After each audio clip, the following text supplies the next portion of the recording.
Alors, on va se réaliser un petit verre. Donc, le cube de départ, on va s'en passer. On va cacher un petit peu ce qui nous intéresse pas. Et on va s'intéresser à créer une courbe de Bézier. Donc, dans Add, ici, pouvoir créer ma petite courbe de Bézier.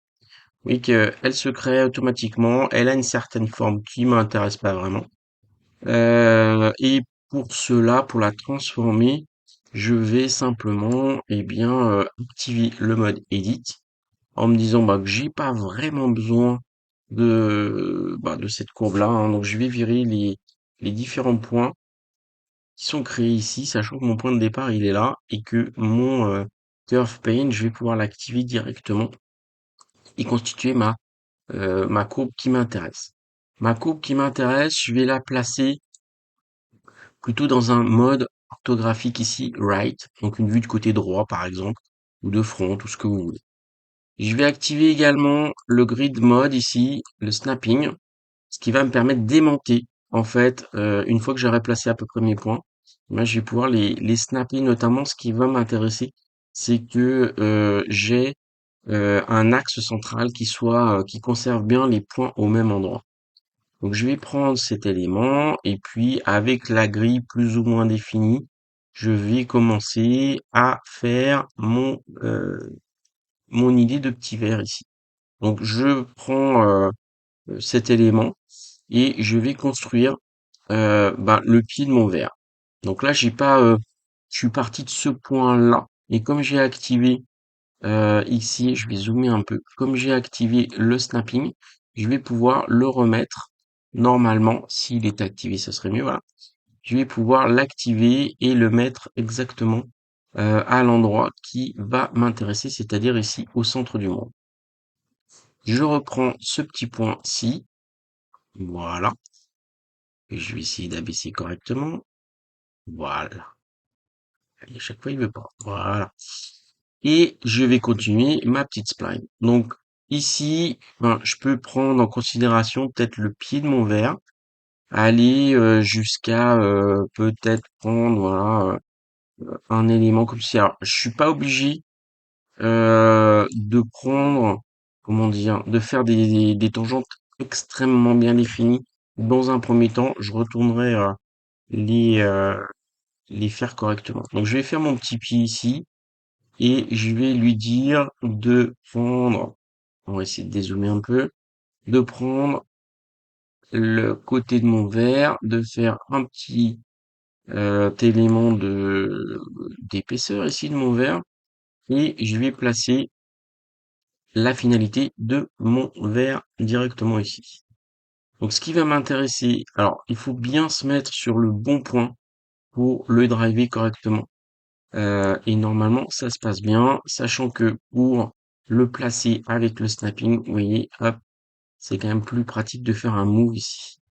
Donc notamment pour redéfinir ce point et ses tangentes, je vais être amené ici à trouver ma petite solution ici pour driver correctement ce point et tous ces petits amis. Alors si je le fais directement avec l'outil Move, vous voyez, c'est pas extrêmement pratique.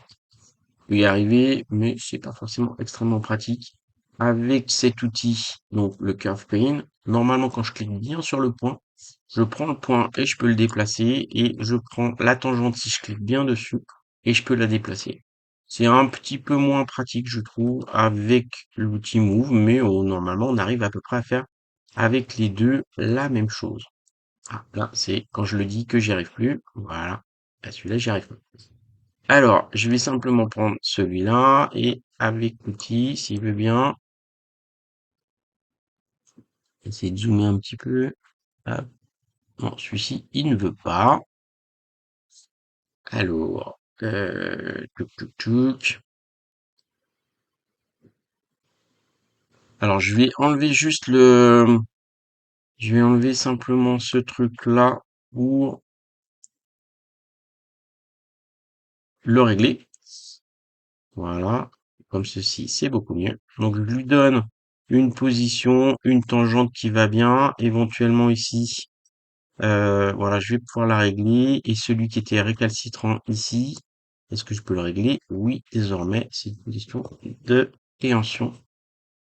Voilà. Alors, je vais bouger celui-là et trouver peut-être que mon épaisseur ici est un peu étrange.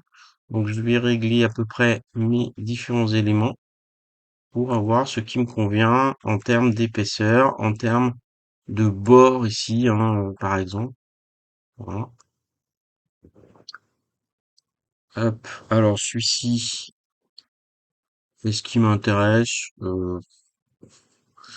Alors, je pourrais après améliorer les choses, hein, éventuellement faire des éléments peut-être un petit peu comme ça, rajouter des points. Là, je vais lui donner peut-être juste une petite incurvation.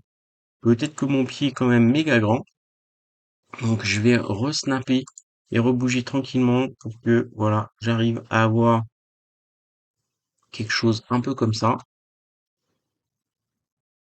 Et ce petit point qui est là, hop. Alors voilà, c'est un petit peu précis, hein, sur des éléments. On va aller bouger la petite tangente que je vais prendre plus facilement comme ça. Mon petit point, l'amener comme ça. Et celui-ci, par exemple, avoir à peu près quelque chose qui m'intéresse. Peut-être que cette courbe-là est un petit peu violente. Voilà.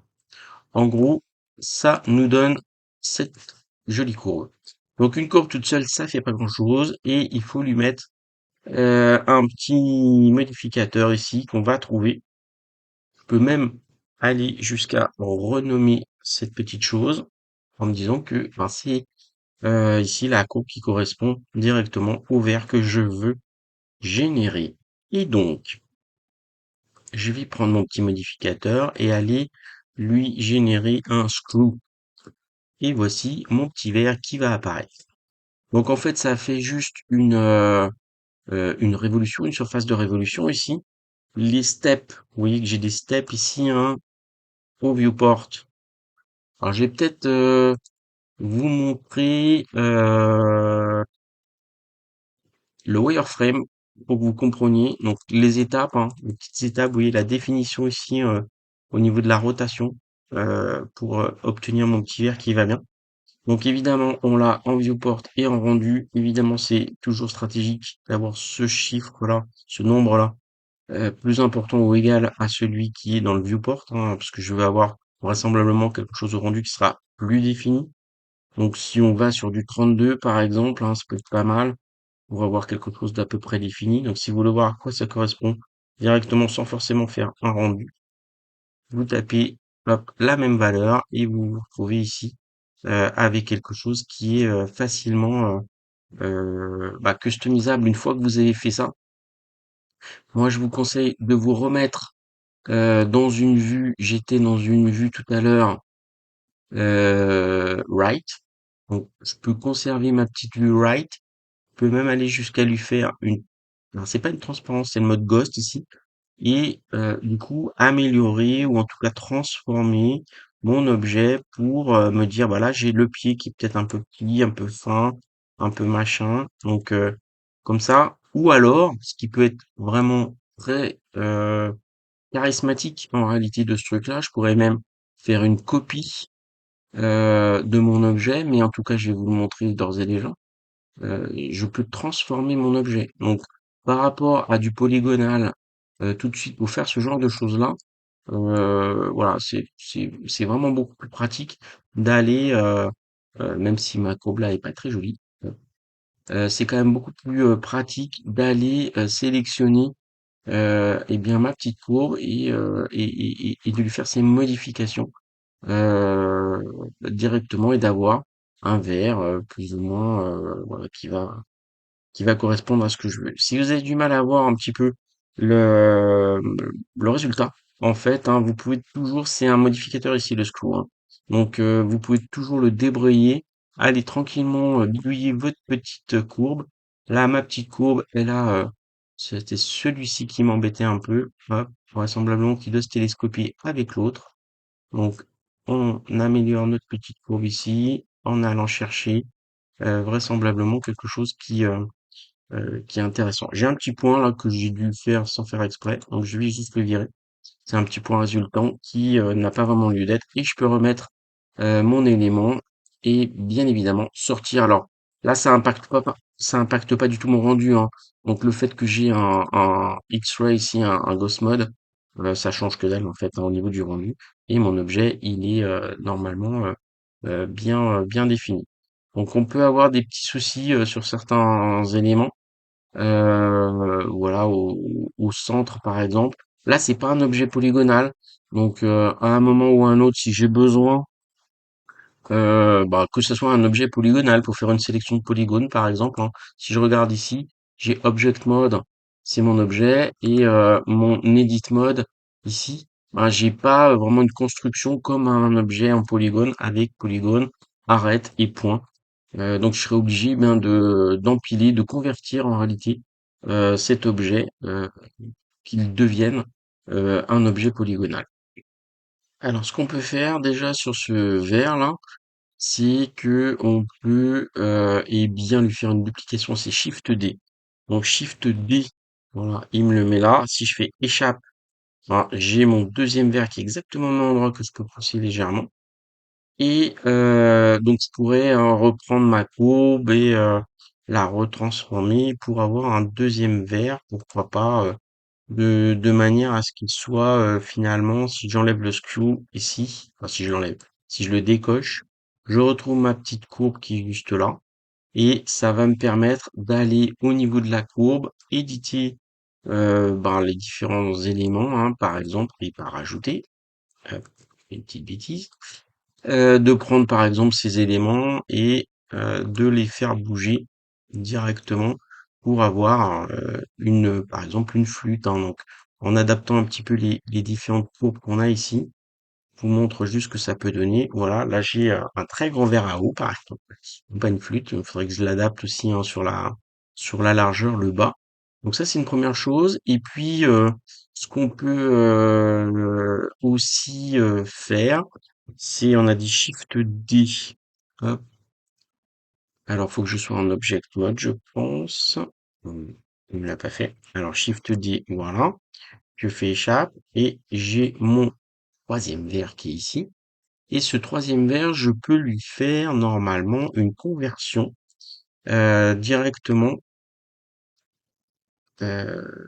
Alors, faut juste que je prenne, voilà, faut bien sélectionner hein, le premier et lui faire directement une conversion en mèche. Ce qui va me permettre, eh bien, quand je vais passer en edit mode, vous voyez, bah, ici, j'ai bien des polygones, j'ai bien des arêtes et j'ai bien des points. Et ça va me permettre ben, d'avoir, par exemple, une sélection hein, pour mettre une étiquette, peut-être sur une bouteille plus, ça se prêterait plus, mais même sur un verre, pour marquer un verre ou ce genre de choses-là.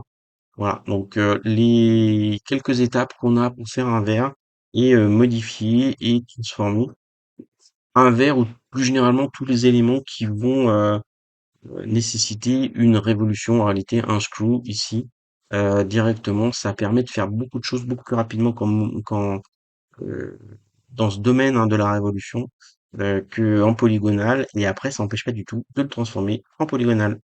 Voilà.